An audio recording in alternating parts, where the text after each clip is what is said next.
Hi friends, welcome to learn computer Telugu channel. నా పేరు Mohan. Windows 11 operating system గురించి కొన్ని విషయాలు అయితే నేను మీకు చెప్పాల్సిన అవసరం అయితే ఉంది.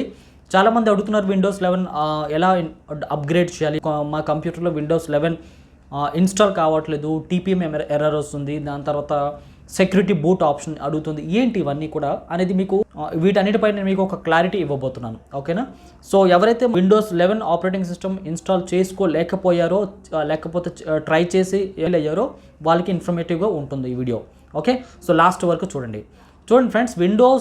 గతంలో మనకి విండోస్ 10 ఆపరేటింగ్ సిస్టమ్ మనం యూజ్ చేసేవాళ్ళం. దాని తర్వాత మనకి మైక్రోసాఫ్ట్ రీసెంట్గా June 24 మనకి మైక్రోసాఫ్ట్ విండోస్ 11 అయితే రిలీజ్ చేసింది. అయితే విండోస్ 11 ఎలా రిలీజ్ చేసిందంటే డైరెక్ట్గా మైక్రోసాఫ్ట్ వెబ్సైట్ నుంచి అయితే ISO ఫైల్ డౌన్లోడ్ చేయడానికి అయితే అవకాశం లేదు.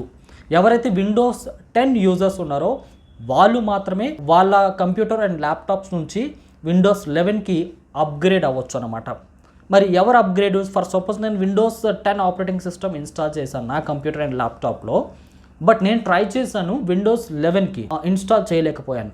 రీజన్ ఏం చూపించింది అంటే సెక్యూరిటీ బూట్ అనేది ఎనేబుల్ కాలేదు, TPM 2 సపోర్ట్ చేయట్లేదు అని చెప్పేసి ఇట్లా ఎర్రర్ వచ్చిందనమాట. మీకు ఇదే సమస్య మీకు ఇంకా కూడా వచ్చి ఉండొచ్చు. అంటే ఏంటి, మనకి సెక్యూరిటీ బూట్ అనేది అంటే ఇంతకుముందు మనము విండోస్ ఆపరేటింగ్ సిస్టమ్ ఇన్స్టాల్ చేసేటప్పుడు చూడలేదు ఇప్పుడు. బట్ మైక్రోసాఫ్ట్ కంపెనీ ఏం చేసిందంటే ఈ విండోస్ 11 అనేది సెక్యూరిటీ పర్పస్, అంటే ప్రజెంట్ ఉన్న పరిస్థితుల్లో మనకి హ్యాకర్లు కానీ వైరస్లు ప్రాబ్లమ్స్ ఎక్కువ ఉందని చెప్పేసి మన విండోస్ ఆపరేటింగ్ సిస్టమ్ని సెక్యూరిటీ రీజన్స్ పరంగా ఎవరైతే సెక్యూరిటీ బూట్ అనేది ఎనేబుల్ చేసి ఉంటారో వాళ్ళు మాత్రమే విండోస్ 11ని అప్గ్రేడ్ అండ్ ఇన్స్టాల్ చేసుకోగలుగుతారు. అలాగే దాంతోపాటు TPM అనేది ట్రస్టెడ్ ప్లాట్ఫామ్ మాడ్యూల్ 2 వర్షన్ ఎవరైతే బయోస్ సపోర్ట్ చేస్తుందో అటువంటి కంప్యూటర్స్లో మాత్రమే విండోస్ 11 ఆపరేటింగ్ సిస్టమ్ ఇన్స్టాల్ చేయగలం. మరి మీ కంప్యూటర్లో TPM 1 ఉందా, 2.2 1.5 ఉందా, లేకపోతే 2 ఉందా అనేది మీకు ఎలా తెలుస్తుంది అనేది ఇప్పుడు నేను మీకు స్క్రీన్ పైన చూపిస్తున్నాను, ఒకసారి చూడండి. TPM చెక్ చేయాలంటే స్టార్ట్ బటన్ ప్రెస్ చేయండి, రన్ అని టైప్ చేయండి. సో రన్ పైన క్లిక్ చేసిన తర్వాత మీ ఇందులో మీకు ఓపెన్ బాక్స్ పక్కన ఈ బాక్స్లో TPM.msc అని టైప్ చేసి ఓకే ప్రెస్ చేయండి. ఇక్కడ చూడొచ్చు compatible TPM cannot be found. ఓకేనా? సో మన కంప్యూటర్లో TPM 2 సపోర్ట్ చేసి చెప్తుంది, లేదంటే TPM ఎనేబుల్ అవ్వలేదని చెప్పేసి చెప్తుంది. అలాగే మనము TPM ఎనేబుల్ చేయడానికి బయోస్లోకి వెళ్ళి ఆన్ చేసుకోండి అని చెప్పేసి కూడా పర్టికులర్గా ఇక్కడ మనం చూపించడం జరుగుతుంది. ఇప్పుడు సెక్యూరిటీ బూట్ ఎనేబుల్ ఎలా చేస్తాము అంటే మనం సిస్టమ్ వన్స్ రీస్టార్ట్ చేసిన తర్వాత బయోస్లోకి వెళ్ళాల్సి ఉంటుంది. బయోస్ అంటే ఏంటి? మన కంప్యూటర్లో మొత్తం హార్డ్వేర్ని కంట్రోల్ చేయడానికి అండ్ సెట్టింగ్స్ మార్చడానికి మనకి బయోస్ అనేది ప్రతి ఒక్క కంప్యూటర్ అండ్ ల్యాప్టాప్లో ఉంటుంది.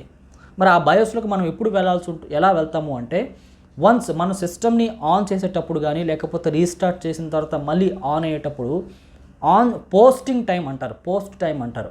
అంటే మీరు ఎప్పుడైతే పవర్ బటన్ ఆన్ చేస్తారో వెంటనే మనకి డిస్ప్లే రాక ముందర మనం బయోస్లోకి వెళ్ళడానికి మీ కంప్యూటర్ లేదా ల్యాప్టాప్ మోడల్ బట్టి ఏ బటన్ ప్రెస్ చేయాలో అది ప్రెస్ చేస్తే మీరు బయోస్లోకి వెళ్తారు. ఫర్ సపోజ్ నేను డెల్ కంప్యూటర్ యూజ్ చేస్తున్నాను. ఓకే, డెల్ మదర్ బోర్డ్లో బయోస్లోకి నేను వాడుతున్న మోడల్ ప్రకారము నేను బయోస్లోకి వెళ్ళడానికి F2 ప్రెస్ చేయాలి. అలాగే కొన్ని కంప్యూటర్లో F12 అని ఉంటుంది, మరి కొన్ని కంప్యూటర్లో F7 అని ఉంటుంది, మరి కొన్ని కంప్యూటర్లో ఎస్కేప్ బటన్ ప్రెస్ చేయాలి. సో ఏ బటన్ ప్రెస్ చేస్తే మీరు బయోస్లోకి వెళ్ళగలుగుతారు అనేది మీ యొక్క కంప్యూటర్ మోడల్ ప్రకారము గూగుల్లో సెర్చ్ చేయండి, మీకు తెలిసిపోతుంది బయోస్ ఏ బటన్ ప్రెస్ చేయాలి, బయోస్ కీ ఏంటి అని చెప్పేసి. సో వన్స్ మీరు రీస్టార్ట్ ఆన్ చేసేటప్పుడు ఆ బటన్ ప్రెస్ చేస్తే కంటిన్యూ 2-3 టైమ్స్ ప్రెస్ చేస్తే మీరు బయోస్లోకి వెళ్తారు. అందులో మనకి డిఫరెంట్ మెనూస్ ఉంటాయి కదా, అక్కడ సెక్యూరిటీ అనే ఆప్షన్ ఎక్కడ ఉంది వెతకండి. ఎందుకంటే నేను అన్ని కంప్యూటర్లో ఒకలా ఉండదు కాబట్టి నేను చెప్పలేను, కాబట్టి మనం వెతకాల్సి ఉంటుంది. ఒకవేళ సెక్యూరిటీ బూట్ అనే ఆప్షన్ ఎక్కడుందో కూడా మీకు తెలియకపోతే ఆల్రెడీ మీకు కంప్యూటర్ ల్యాప్టాప్ మోడల్ మీకు తెలుసుంది కాబట్టి ఆ ప్రకారంగా గూగుల్లో సెర్చ్ చేయండి. అప్పుడు ఆ సెక్యూరిటీ బూట్ ఆప్షన్ అనేది ఏ మెనూలో ఉంటుందో మీకు క్లియర్గా గూగుల్ నుంచి ఇన్ఫర్మేషన్ అనేది దొరికిపోతుంది. వన్స్ మీరు సెక్యూరిటీ బూట్ ఎనేబుల్ చేసిన తర్వాత అప్పుడు మీరు విండోస్ 11 ఆపరేటింగ్ సిస్టమ్ని విండోస్ 10 యూజర్స్ అఫీషియల్గా అప్గ్రేడ్ చేయగలుగుతారు. అది కూడా ఇక్కడ మరొక ప్రాబ్లం ఏంటి అంటే ఎవరైతే చూడండి, మీరు స్టార్ట్ బటన్ ప్రెస్ చేసి విండోస్ అప్డేట్ అని ఇచ్చి అక్కడ అప్డేట్ చేస్తే మాత్రం మీరు 11కి అప్గ్రేడ్ అవ్వలేరు. ఒకవేళ మీరు అఫీషియల్గా విండోస్ 10 నుంచి విండోస్ 11కి అప్గ్రేడ్ అవ్వాలంటే మీరు డౌన్ సైడ్, అదే అప్డేట్ విండోలో down side Windows insider program అని ఉంటుంది, అందులో మీరు పార్టిసిపేట్ చేయాలన్నమాట. వన్స్ ఇన్సైడర్ ప్రోగ్రామ్ క్లిక్ చేసిన తర్వాత మీ యొక్క మైక్రోసాఫ్ట్ అకౌంట్ సెలెక్ట్ చేసుకోండి. డెవ్ ఛానల్ ఉంటుంది, ఓకే, డిఈవి డెవ్ ఛానల్ ఉంటుంది. డెవ్ ఛానల్ సెలెక్ట్ చేసుకుని మీరు సెర్చ్ బటన్ లేదా నెక్స్ట్ బటన్ ప్రెస్ చేస్తే మీకు ఒకవేళ మీ కంప్యూటర్లో హార్డ్వేర్ పరంగా పర్ఫెక్ట్గా ఉంది అనుకుంటే కనుక మీరు విండోస్ 11కి సంబంధించిన అప్డేట్స్ అనేది స్క్రీన్ పైన మీరు చూడగలుగుతారు అన్నమాట. ఓకే, సో మొత్తం ఇంటర్నెట్ కనెక్ట్ అయిన తర్వాత ఇది ప్రాసెస్ అంతా అయిపోయిన తర్వాత మనకి రీస్టార్ట్ అడుగుతుంది. సో రీస్టార్ట్ ప్రెస్ చేసిన తర్వాత విండోస్కి సంబంధించిన సాఫ్ట్వేర్ అంతా కూడా డౌన్లోడ్ అయిపోయి ఇన్స్టాల్ అవ్వడం అండ్ రీస్టార్ట్ తర్వాత మరి 1 by 1 మీరు చూడవచ్చు అక్కడ. Okay, right. ఇకపోతే కొంతమందికి విండోస్ 11 విండోస్ 10 యూజర్స్ విండోస్ 11కి ఎవరైతే అప్గ్రేడ్ అవ్వలేకపోతున్నారో, ఓకే, వాళ్ళ కోసం నేనేం చెప్తున్నా అంటే ఒక ఐఎస్ఓ ఫైల్ని డౌన్లోడ్ చేసుకోవాలి.